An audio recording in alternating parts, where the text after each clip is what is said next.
Bonjour mesdames, mesdemoiselles et messieurs. Organigramme des juridictions civiles. Il existe 2 degrés de juridiction. Les juridictions de premières instances, qui connaissent en premier les litiges, et les juridictions d'appel. La plupart des litiges sont susceptibles d'appel. Si un appel est formé, il aura lieu devant une cour d'appel, qui constitue le 2e degré de juridiction. À l'issue de l'arrêt rendu par la cour d'appel, ou du jugement rendu par le tribunal de première instance, si l'appel est fermé, un dernier recours est offert au justiciable, le pourvoi en cassation. C'est alors la cour de cassation qui sera saisie, pour statuer non pas sur les faits, mais sur les règles de droit appliquées par les juges du fond. Les arrêts de la cour de cassation n'ont pas d'effet suspensif et la décision contestée s'applique. Dans certaines juridictions de premières instances, les magistrats seront des juges consulaires, c'est-à-dire des personnes élues parmi la branche d'activité, régie par la juridiction dans les cours d'appel et au sein de la cour de cassation. Les magistrats sont nécessairement des magistrats professionnels. Les juridictions civiles sont découpées territorialement et matériellement. La compétence matérielle correspond au type de juridiction, qui sera compétente pour traiter un litige en fonction de sa nature.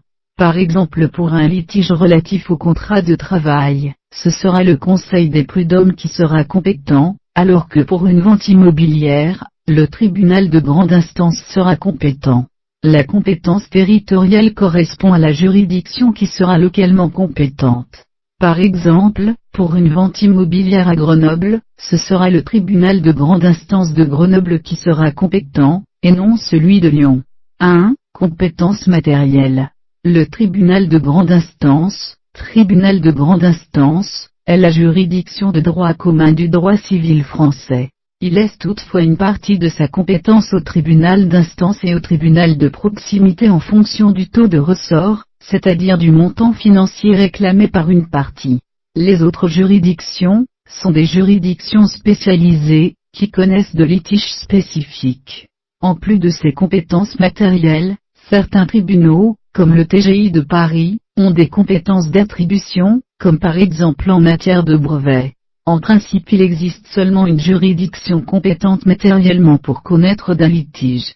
Toutefois, des exceptions sont à noter en cas par exemple de litige mixte entre un commerçant et un particulier. Le particulier pourra alors choisir d'assigner le commerçant devant le tribunal de commerce, ou devant une juridiction de compétence générale. Dans le but d'exclure les tribunaux étatiques, les parties à un contrat peuvent prévoir une clause dite d'arbitrage, ou une clause dite compromissoire pour régler tout litige devant un tribunal arbitral, ex. Affaire Bernard Tapie. NB, le délai d'appel est d'1 mois à compter de la notification du jugement. La décision de première instance est suspendue sauf si l'exécution provisoire a été prononcée. 2. Compétence territoriale. La compétence territoriale de principe est celle du domicile du défendeur. C'est prévu à l'article 42 du Code procédure civile. Il existe cependant des règles spéciales selon les litiges. En matière immobilière, la compétence sera celle du lieu de l'immeuble en vertu de l'article 44 du Code de procédure civile. En matière de succession, la juridiction compétente sera celle du lieu d'ouverture de la succession. En matière de responsabilité civile, comme en cas de dommage corporel causé, la compétence sera celle du lieu du fait dommageable, ou du domicile du défendeur. En principe, il existe seulement une juridiction compétente territorialement pour connaître d'un litige.